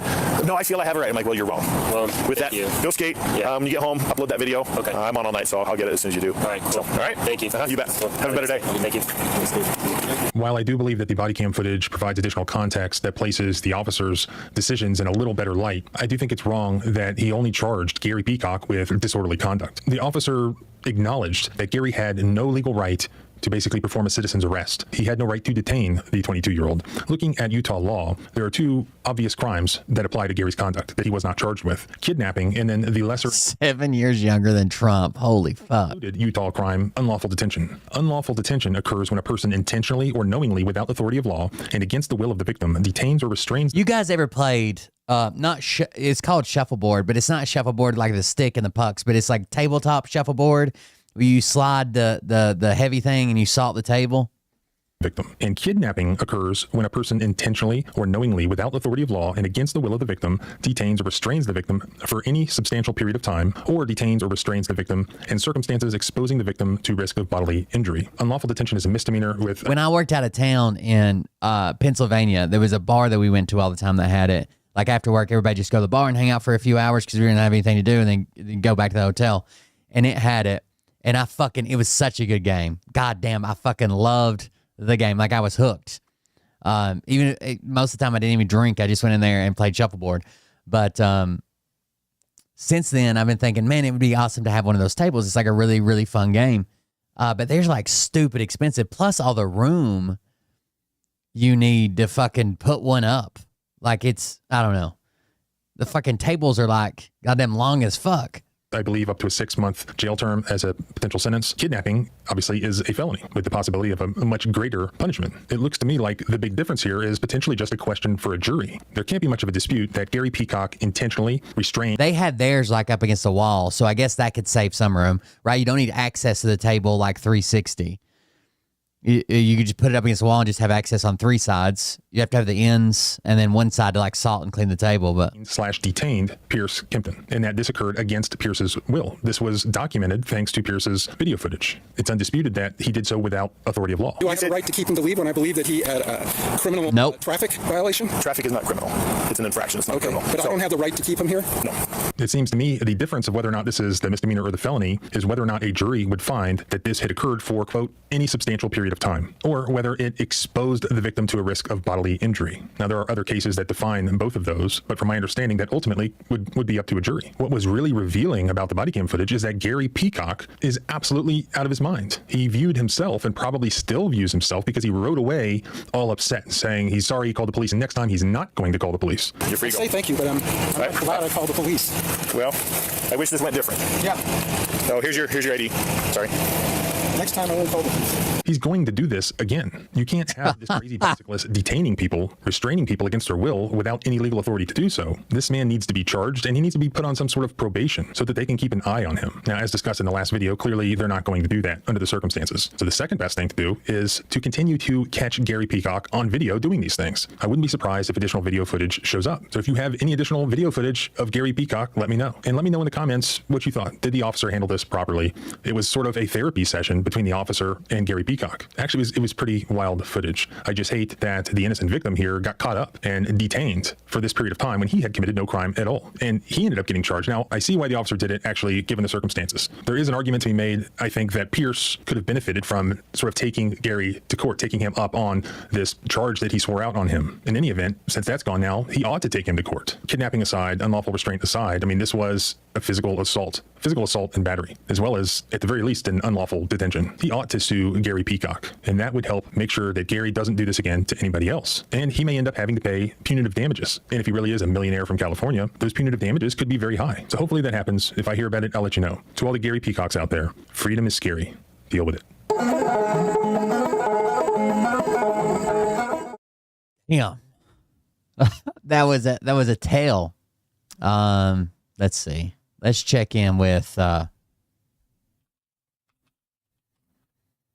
fan favorite, the older millennial. You know him, you love him. Fuck Gary Peacock and the older millennial. Is this the video? All right, look, I'm not making this video to attack this person in any way whatsoever. But I feel I have to make this video because some young person... No. Okay, so this is part 2 of defeating Deb. The only thing necessary... You guys know that 19... So this person is a teacher, and now I understand why children are the way they are today. Because this comment... All right, look, I'm not making this video to... Oh my God, you guys so badly want to be victims. Guys, look, let me just say that if you feel the need to go into Bunny's... So the Middle Class United served here we go. Bunny with her cease and desist, and this was her response. But if you do want to sue me, I would encourage you to do so, because I am just thirsty as hell. And my first thought was... Bunny, please recognize we sent you the cease and desist because we had to. But you gotta understand, we're required to send you that before we sue the shit out of you. We're required to give you a chance to correct your behavior. I gotta say, I'm fucking thrilled that you decided to double down. Because if you just admitted you were wrong and slink back off to being a nobody, that's no fun. Oh, and let your boy Timothy Saunders, aka Doc Hazard, know that we tried to serve him, but he keeps running away. So we had a process server go to his house, and let me give you the exact quote. I'm not accepting anything and do not come back. Yeah, so... Wait a second. You had a server go to his house, and allegedly the person serving him, he told the person serving him, I'm not accepting it and do not come back. That's not how serving papers works, right?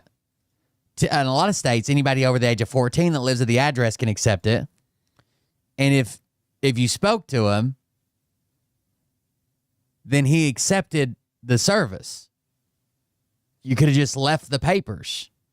Yeah, so he was at least smart enough to actively avoid. Oh, and let your boy Timothy Saunders, a.k.a. Doc Hazard, know that we tried to serve him, but he keeps running away. So we had a process server go to his house, and let me give you the exact quote. I'm not accepting anything and do not come back. Yeah, so he was at least smart enough to actively avoid the cease and desist. But it's fine. We also emailed him one, and we let him know that we emailed him one. So when the deadline hits, he can't pretend that he doesn't know it exists. Don't worry, Timmy. We're going to keep trying to serve you in person. But anyway, back to Bunny. As I said, I am fucking thrilled that you doubled down on this. And even though you tried to offer us legal advice in this video, The first problem is this: if you're going to send a cease and desist to somebody, especially if it involves videos that they're making online, you usually copyright your cease and desist so that they can't show it online. do you think we didn't want you to show that? No, see, here's what would have happened if we had copyrighted the cease and desist. You would have said there was a ton wrong in there. And that while you would love to show all the wrong that was in there, you can't because we copyrighted it because we have something to hide. So we said, fuck that, no copyright, show it if you want. Because while you, the part-time paralegal, feels the need to give us legal advice, I think I have a little more faith in our counsel, who, by the way... I thought she worked at Walmart.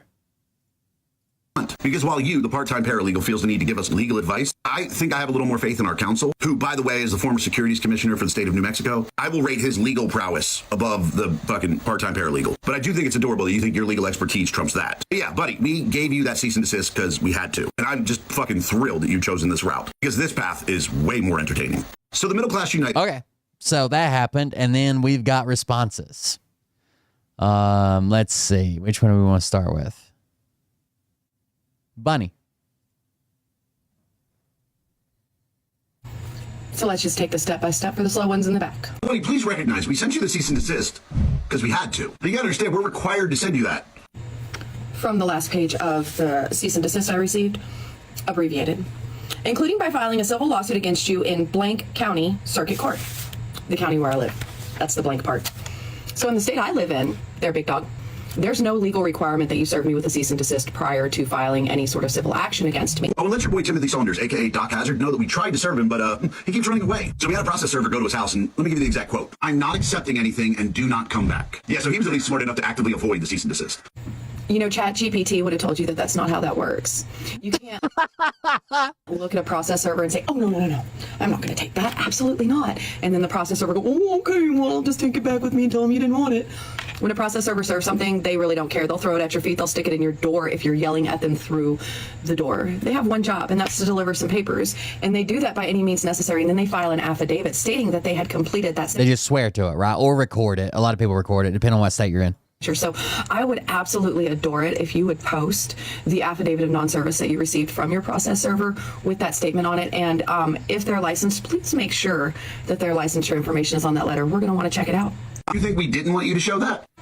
Who is this we you speak of, sir? Because according to a statement that is still publicly posted on the MCU website, you're not connected to them and haven't been since December of last year, and you do not speak on their behalf. So I'm really confused. Oh, yeah. If you could they kicked you out, remember? Clarify that for me, I would appreciate it, because according to them, from their own website, from their letterhead, from their public statement, you're not involved with them. And well, I mean, if you typed it up yourself, you can copyright it. And you don't speak for them. So who is this? If it's your own creation. Oh, and your name wasn't mentioned in either of the letters. So who's we? While you, the part-time paralegal, feels that... I thought I was a shift manager at Walmart. Yeah, buddy, we gave you that cease and desist because we had to. Once again, no, you didn't. And your attorney, if he has the prowess you say he is, would have known that. I'm just thrilled that you've chosen this route, because this path is way more entertaining. If you're not doing anything wrong, cease and desist are a fucking joke. I have discovery already drafted. But again, why are you speaking for the MCU when, according to their own published statement, you don't speak for them? What's up with that? Oh, she's going to the website. MCU statement. We'd like to address recent public attention surrounding Joe Redden, also known as the Older Millennial. While Mr. Redden had previously served as a spokesperson and board member for the MCUC, he has not been involved with the cooperative since he declined to run for re-election to the board of directors on December 2024. MCUC is an independent, member-driven organization that is committed to transparency, integrity, and the advancement of our shared mission. As such, we want to clarify that Mr. Redden does not currently represent nor speak on behalf of MCUC in any capacity. We remain focused on serving our members and continuing the important work of the cooperative. Thank you for your continued support. Sincerely, the MCUC Executive Committee. Damn. And that's not the only response we got. Let's go to her page, first of all. And then we got a second one. Doc Hazard respond as well. Doc Hazard know that we tried to serve him, but he keeps running away. So we had a process server go to his house, and let me give you the exact quote. I'm not accepting anything and do not come back. Yeah, so he was at least smart enough to actively avoid the cease and desist. But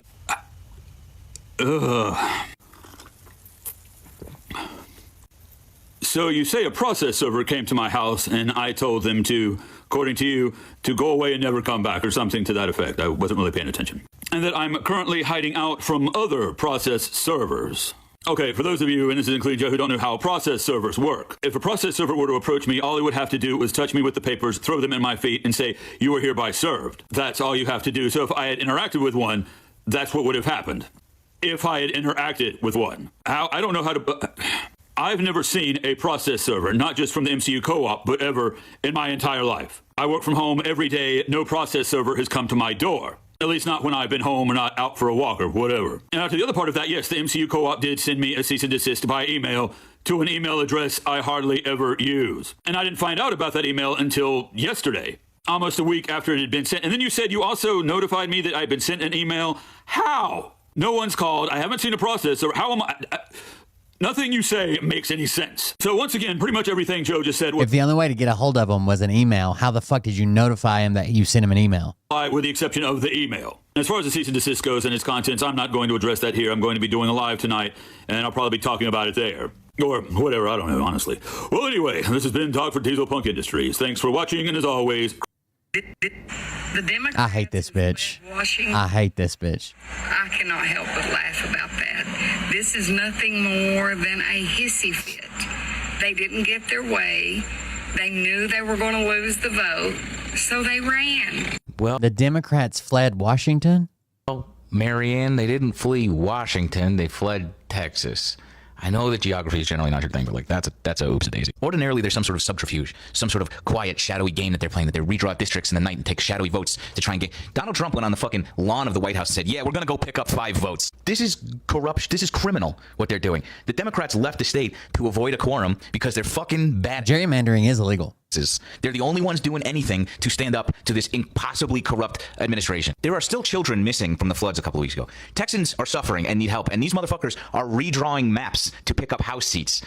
How the fuck are you sitting here defending this? They can't win, so they cheat, and they count on you to pretend that that's not what's happening. Personally, I support people who don't break the law and try and cheat to win. I know that that's foreign to you guys, but I'm happy about it. I'm psyched for Texas Democrats. I wrote them a letter. I sent it right here, by the way. Pause to read. You can do the same. Just say thanks. Hey, thanks, guys, for sticking up for us for once. Fuck. Damn. I wanted to see if Bunny had any more stuff. Hold on.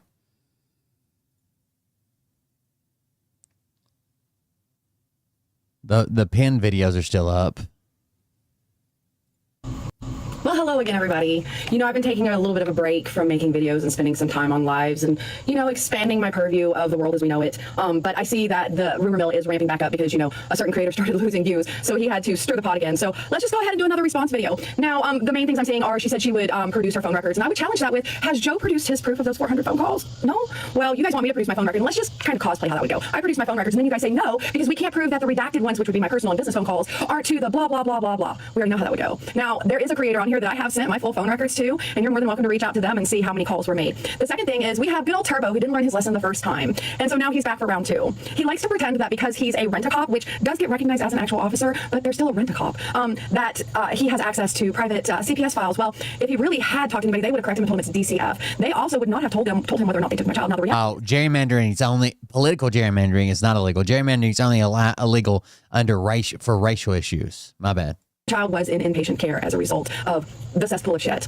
Whether or not you guys want to believe that is not my problem. My first priority is making sure that she gets the services that she needs to overcome this and move on stronger, because, you know, in my household, we don't bend to bullies. But they can challenge partisan gerrymandering or redistricting, but it's only in state courts. It can't be at federal level. Nevertheless, I do want to let Turbo know that since I can prove that she was an inpatient and you can't prove that she was taken by social services, I would tread very lightly, my dear, because that's a big-ass defamation. And since you own your own company... Okay, so now let's move on to the MCU. I know everybody's been waiting for an update on that, and don't worry, I still have that video coming out of the lies that Joe told the cops with the receipts. I'm just waiting for the most opportune moment to produce that. You know, Joe keeps harassing me through his videos, and we'll definitely get that out there. I know he doesn't really like to see that video, and don't worry, Joe, I'm not going to play the ping part. I'm just going to show where you lied to the cops. Now, let's talk about MCU. I got a cease and desist letter, and you know, I would have taken this seriously, but here's a couple problems. You guys don't believe I work in the legal field, but I actually do, and the first problem is this. Typically, whenever you send a cease and desist to somebody, especially if it involves videos that they're making online, you usually copyright your cease and desist so that they can't show it online. Now, I'm going to do you a favor, Mr. Mascarenas, and I'm not going to show this letter this time, but I am going to let you know that you don't have a case. In fact, whenever I showed this to my lawyer, his response was, just so you know. Now then, let's discuss some of the things in the letter, shall we? You stated that I had made X number of videos making allegations. Well, here's the kicker.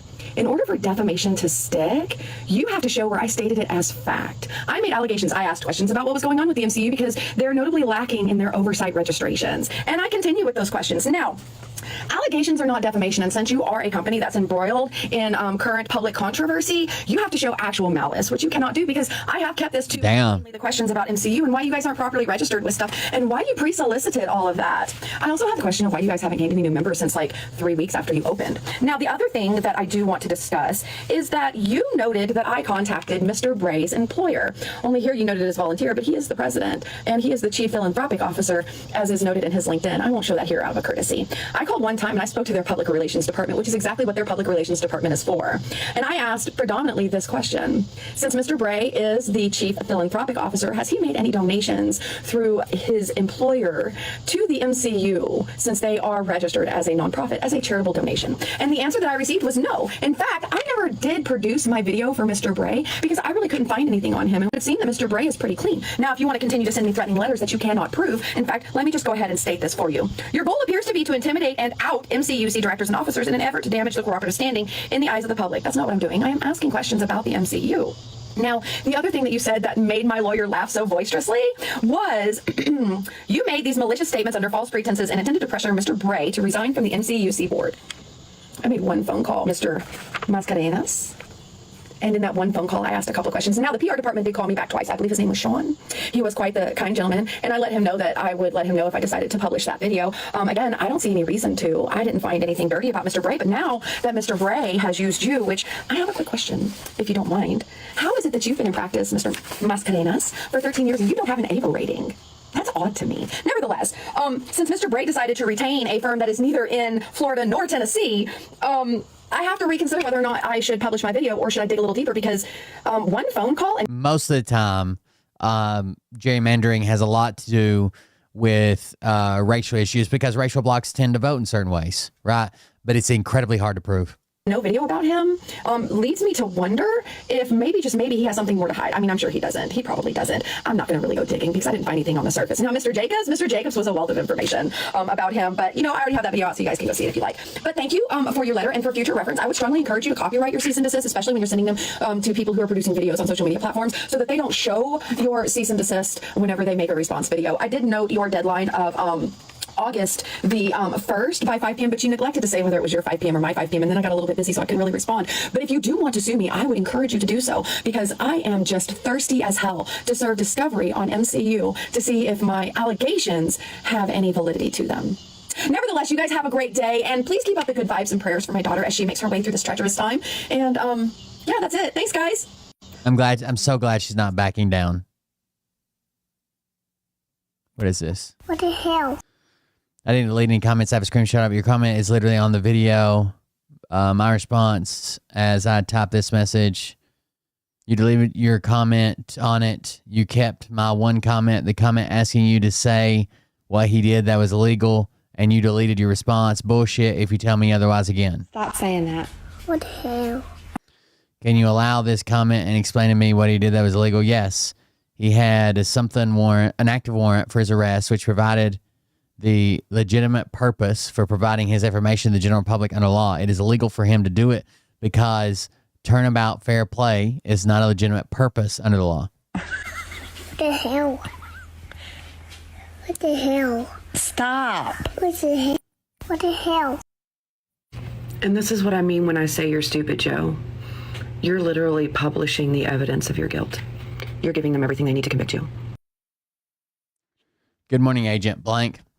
I'm following up last week as well, sending over new material. Last night, just ready to publish the attached video.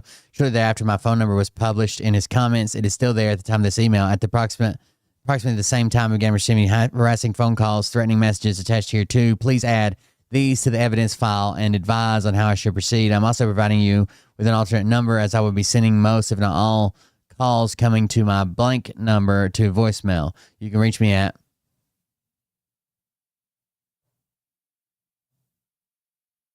They're doxing her phone number in his chat. And he's just watching. And this is what I mean when I say you're stupid, Joe.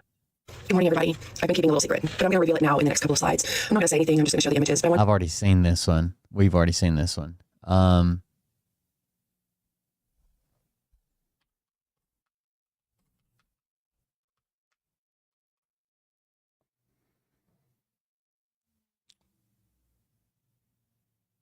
All right, so usually it takes a couple of minutes for me to debunk something the older millennial said, but this time he made it real easy on me. And the subject today is Trump firing the head of the Bureau of Labor Statistics. So I'm going to let Joe here talk for a second, and then I'll be right back. That's because the president fired the person in charge of researching the jobs numbers. Now, the liberals are out in full force saying it's because the job numbers from July were bad. No, that is not why this person got fired. That person got fired because they've been in this job for a little more than 5 years. So, whoa, Joe, you say that Erica McIntyre has been in the job for more than 5 years? And as you can see in this article, it says the Senate confirmed Erica McIntyre to lead the U.S. Labor Department's Bureau of Labor Statistics. And this article is from January 11th, 2024. And if you just go how long ago was January 11th, 2024, you'll find out it wasn't over 5 years ago. It was actually just 1 year, 6 months, and 26 days ago. So that's one down. What else you got? And never once have they gotten the job numbers right. Like 5+ years, putting out jobs numbers every month. And not a single time. This is what happens when you use a fucking Twitter meme as your fucking sources. Never been close. So this is half not true and half holy hell you don't have any idea what you're talking about. Because this isn't just about taking a bunch of numbers and being able to add them up correctly. The way this happens is the Bureau of Labor Legend has it, Joe's still pissing himself to this day. Statistics sends out surveys to hundreds of thousands of businesses, and the ones that report promptly within 3 weeks, they go into this initial monthly jobs report, and the ones that come 4 weeks later, they go into revision 1, and yes, the ones that come 4 weeks after that, they go into revision 2. So guess what? These numbers are never the same between all of the revisions. They're always getting new data as it comes in, and that's why it changes from month to month. It should always change, right? It should always change. Hundreds of thousands of businesses are asked. We put out the numbers immediately, and then 4 weeks later, we put out, within 3 weeks, we put out the numbers. And then 4 weeks later, more numbers come in. And then 4 weeks later, even more numbers came in. It should change. And for proof of that, here is 2 charts. This is the entire tenure of Erica McIntyre, 18 months between 2024 and 2025. And as you can see, none of the numbers are the same from month to month because new surveys are coming in. But up here, we have 18 months of Donald Trump's first term between 2018 and 2019. And again, those numbers, all of them are different. Over here, you have a 312 initial offering, and the next month it dropped down by 90,000. So as you can see, it's never the same month to month. There's always revisions going on. But I do have to say, I feel a little bit bad for Joe here because he didn't start off his social media career wanting to be so confidently wrong about political takes. And while you can't see his old school content on TikTok because he's been banned so often, he does maintain an original Instagram page. He had, so basically he was telling women what men really think or how to understand men. Where if you just scroll back far enough, you can see the career that Joe wanted for himself, where he was hashtagging stuff like relationship advice. Hey, TikTok community, this is actually my first video, and I want to make it about relationship advice. And while Joe eventually evolved into a successful misinformer for MAGA, I do feel like October 2020 Joe could have given June 2025 Joe some good advice if he just would have listened to it. Guys, with it being Friday, there's just something I wanted to go over real quick. No one is less interested in arresting you than the cops. Okay? They don't want to do it. They want to hang out with their friends who also happen to be cops working. That's why they're always hanging out around each other. You can walk up to them, you can talk to them, you can be friendly. They're really friendly people. They don't want to arrest you. What are they going to take you to the jail and then go back to the station and end up with some extra tasking while they do a bunch of paperwork? They'd rather hang out on a Friday night and watch drunk people act a fool. All right, so usually it takes a couple of minutes for me to debunk. Ooh, I like the Debunction Junction. They got a good channel. What else are we debunking? This guy calls himself Patriot Dad, and he sure is excited that at the end of July, Donald Trump sent his personal attorney to dangle a pardon in front of Ghislaine Maxwell and attempt to clear his name. But I'm going to let him tell you what happened, and then I'll be back in 1 second. They sent Todd Blanche, the second in charge at the Department of Justice, and he sat down with her for 9 hours. Do you want to hear one of the things that she told him? Ghislaine Maxwell told the Department of Justice that Trump never did anything concerning when she was around. So that's right, Todd Blanche did sit down with Ghislaine Maxwell for 9 hours over 2 days, and the best quote they could dig out of her to leak to the press was that Trump never did anything concerning around her. For 9 hours, you couldn't get her to say Trump never did anything illegal or Trump didn't participate in her and Epstein's crimes. And look, no one can believe anything that she says while they dangle a pardon over her head, but still, to only come up with he didn't do anything concerning around you, I mean, that sounds like someone giving a very careful legal answer, the kind you give just in case any videotapes might come out later. But let's remember, Ghislaine Maxwell trafficked underage girls for 3 decades to the most notorious pedophile in history and actively participated in the abuse. So if you're not doing anything concerning to someone like her, maybe that's because you were participating in their business and couldn't testify against her later on. But again, cagey answers like this between Trump and Maxwell are nothing new. Let's remember what Trump said when Ghislaine Maxwell was arrested for these crimes and how he responded to this answer from this reporter. I'm wondering, do you feel that she's going to turn in powerful men? How do you see that working out? I don't know. I haven't really been following her too much. I just wish her well, frankly. I've met her numerous times over the years, especially since I lived in Palm Beach, and I guess they lived in Palm Beach, but I wish her well. So how is this not the weirdest answer you could ever give to someone being arrested for years of child trafficking? And how can any Trump supporter feel like this concerning answer from Ghislaine Maxwell is any sort of indication for Donald Trump? Hey everybody, this guy calls himself Patriot Dad, and he sure is Ooh, it's tough. President, why did you fire the head of the Bureau of Labor Statistics? Because I think her numbers were wrong. So older millennial just said that people are saying that they fired her because her numbers weren't right. Trump, why did you fire? Her numbers were wrong. What?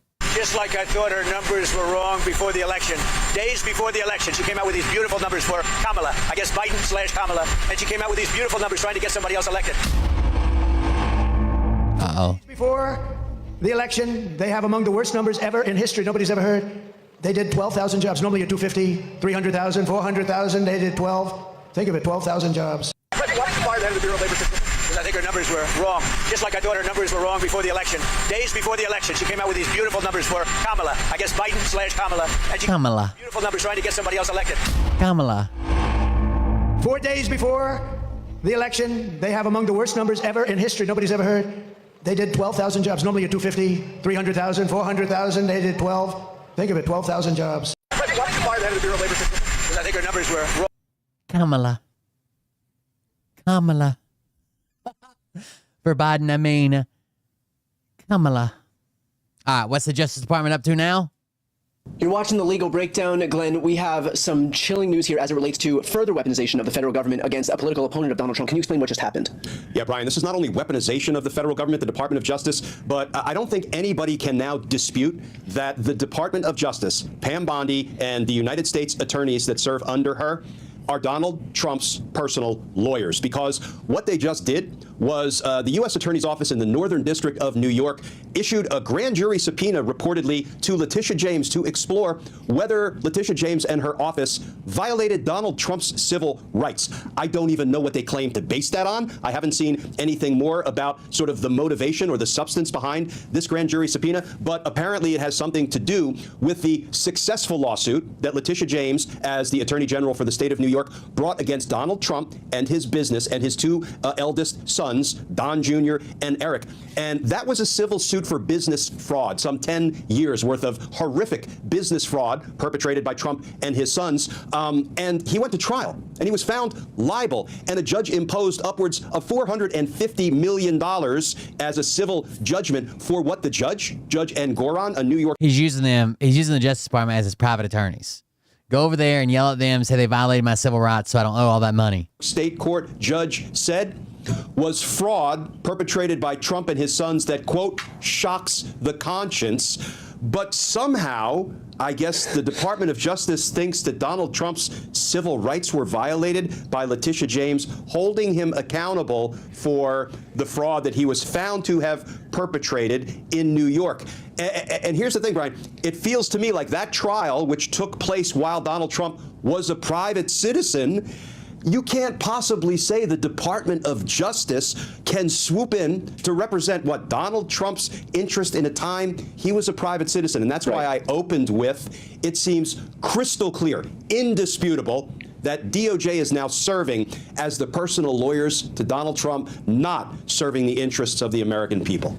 Okay, so this question is going to sound a little bit reductive, but does Letitia James have anything to worry about here from a legal standpoint? Yeah, so I'm going to use a legal term. Hell no.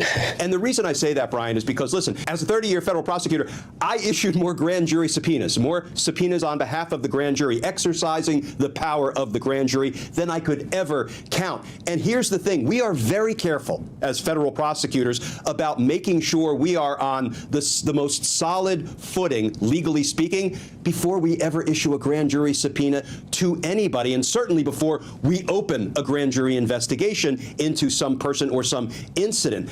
And so I can't imagine, how the grand jury in the Northern District of New York has the authority, has the jurisdiction, has the lawful ability to issue a grand jury subpoena to the New York Attorney General, State Attorney General, for allegedly violating Donald Trump's civil rights. None of this makes any sense to me. So here's what I predict will be the first thing that lawyers on behalf of Letitia James or the Attorney General's office in New York will do. they will file what's called a motion to quash. Kind of sounds like a motion to squash the grand jury subpoena, which in substance is what it is. They will bring a motion to quash. In other words, to invalidate the subpoena because there was no lawful basis to issue it in the first place. And they will argue this is an abuse of the Department of Justice's responsibility to represent the interests of the American. Basically, it just makes it void, right? Invalidates the whatever. People, not the interests. Whatever the motion's against. Before he became president, they will raise a 10th Amendment challenge because this really is interfering with the state's right to conduct proceedings, criminal proceedings, civil proceedings, matters brought by the New York State Attorney General. That is a power of a sovereign entity. Jasmine Crockett confronts Marjorie Taylor Greene over alleged insider trading. Well done. Here it is. Let's look at fraud. We could investigate whether the White House and the members of this subcommittee engaged in insider trading and market manipulation. Maybe it's a coincidence that the chairwoman brought hundreds of thousands of dollars worth of stock the day before Trump announced a 90-day pause on tariffs. Damn. Damn. But I guess we'll never know. Uh-oh. Well, damn it. We could investigate whether the White House and the members of this subcommittee engaged in insider trading and market manipulation. Maybe it's a coincidence that the chairwoman brought hundreds of thousands of dollars worth of stock the day before Trump announced a 90-day pause on tariffs. But I guess we'll never know. Uh-oh. Well. All right, I got one more to show you, and then we're wrapping up, guys. This one's actually pretty funny. Right-wing time traveler. Hey, how's it going? I'm from the future. We're doing a little survey. So it's 2006, right? Yeah. So this is 2006. And you are a Republican? Yeah.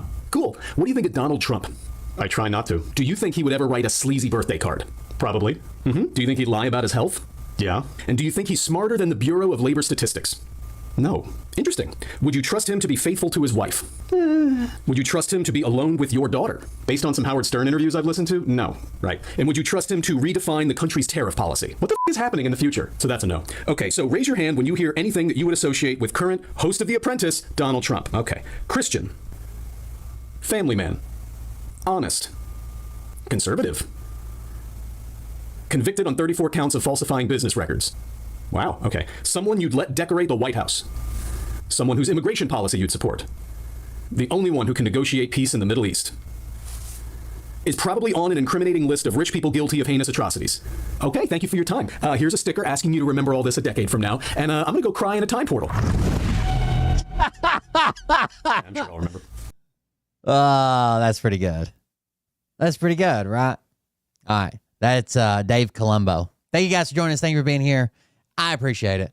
I'll be back tomorrow. The goal is I got to move the shows back forward. I got to get Patreon fixed. I got a funeral to go to on Tuesday. I got to get my dad's van running and sold. I got a bunch of shit to do. But thank you guys for hanging in there with me. I appreciate it. I promise I'll do better. You guys have a good night, and we'll see everybody on the next one. Love you. See you. Bye. Support the show. That's what I was going to say. Support the show while offline. Buymeacoffee.com/coldbeer. I think I'm just going to change my website into one of those link pages where it's just got all the links together, maybe. Bye, McPenny. Hope you enjoy the afterlife. Find Doug. By name and tell them exactly who they are. I did call it. I did call congestive heart failure like 3 years ago. So just saying. Okay, Scott. Maybe I should buy a fucking lottery ticket.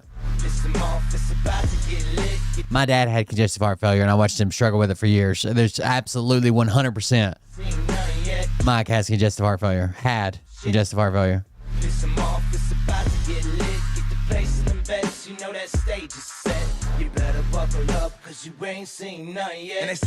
Mike Penny's dead as fuck. Mike Panene. Found Doug. We had dinner. We're getting the whole gang back together. I hope so. Praise the Lord, head to the extreme. All these false. Did you guys wear your patches to heaven? Gossip, worshiping drums, cocking, begging for a throat deposit, swinging fucking meat hammers like fool in a thong. I am Rip. Starving for attention, I'm gonna make your gut burst. I'll be your huckleberry, I can quench that thirst. Baby eating lizard people, alien sex. What's next? Trump in a dress, fucking Flynn on his desk. A retard in a vest climbing up 5G towers, cause you told him if he did, he'd get fucking superpowers. Here we go, I think I started some shit. Piss him off, it's about to get lit. Get the place in the bets, you know that stage is set. You better buckle up, cause you ain't seen none yet. Here we go, I think I started some shit. Piss him off, it's about to get lit. Get the place in the bets, you know that stage is set. You better buckle up, cause you ain't seen none yet. I used to find clues too when I was high on shrooms. I found myself a tunnel that led to Jason Q's bedroom. Opened his closet, I found some of his meat rockets. I strapped them to my shoes and then I flew through the roof. I found myself in orbit strapped to an F-16. High on amphetamine with Trump in between. Put on a light coat of baby oil and saluted the troops. He tapped me on the shoulder and said, "This is gonna be it." Whoa, wait. Stop. What? I'll get my files. Wait, what are you doing? Stop. Hold on. Fucking stop. Dude, come on. Seriously. Oh, I bet, Mike. My mom's an alcoholic. Give me oh my God. Damn it. I guess for like the last month or so, somebody told me that Sheepdog and his wife have been doing the show. He hasn't even been on his own show. But I wonder if he ever got a med bed.